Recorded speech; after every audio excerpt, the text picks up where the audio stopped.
Hello guys happy Samba Dashami to all आपण मैंने तो जानी आम ओडिया मानकर 12 मासरे 13 पर्व से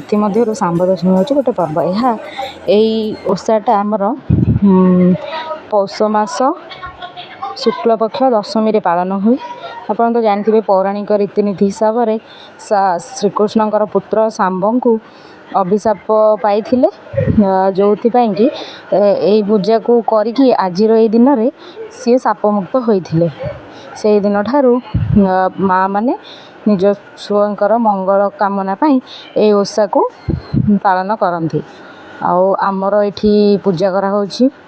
आमर नीति अनुसार 7टा गात कराहब एबे तो आउ माटी घर ना से आम गोटे तैयारी करके 7टा गात करके से गातर क्षीर दिहब भात डालमा शाग भजा आमर बढ़ा हम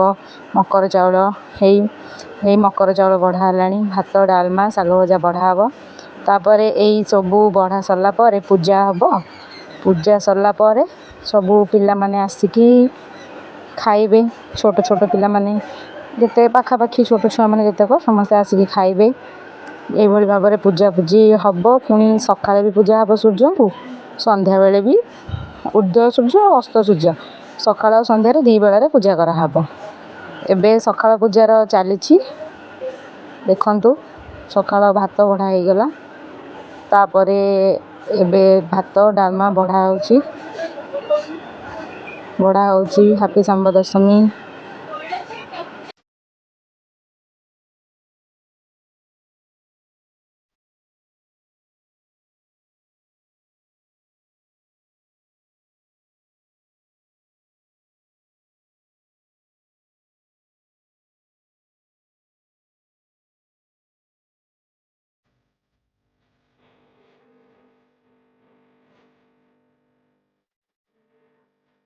एबे भात बड़ाबड़ी सरीगला फूल दिया होची से जो ये फूल दिया हम तापरे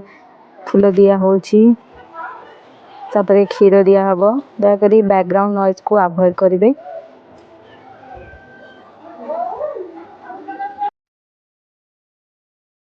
फूल दिया सरला दीप लगे दीप लगेबा बंदिया काम कार्यक्रम हम तापर क्षीर दि जाव जहाँ भी आमर पूजार नीति नियम अच्छी ओडिया पर्वपर्वाणी पूजा समस्त तो जानते समस्त पूजा कर विधि अलग लक्ष्मी पुराण भी लिखाई जो विधि पूर्व थी से हिसाब से आम पालन करवा। एबे क्षीर दिगला सूर्य देवता को सूर्य देवता ना 7टा जो खाल करा जाइथिला से क्षीर ढला जाउची।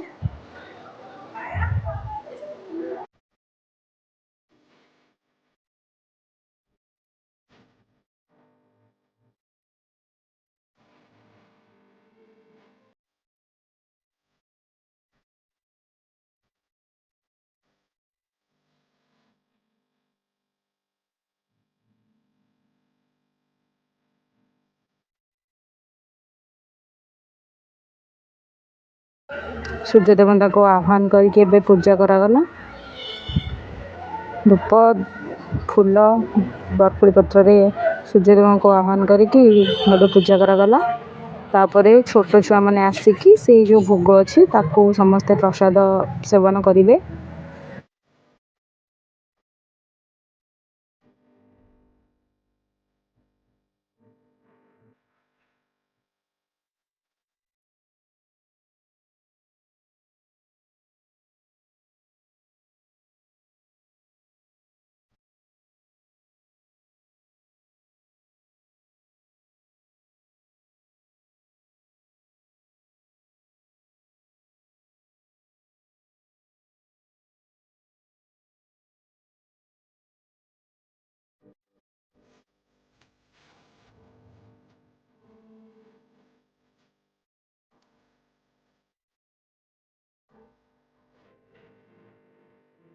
एबे सकाळ पूजा ऑलमोस्ट सरीगला छोट छुआ मैंने आसिले छोट छुआ मैंने खाइबे छुआ मैंने प्रसाद सेवन करके गला संध्या बेलू पूजा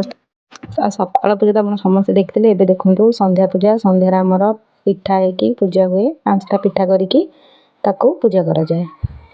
बस एबे संध्या पूजा सरीला हापी सांब दशमी।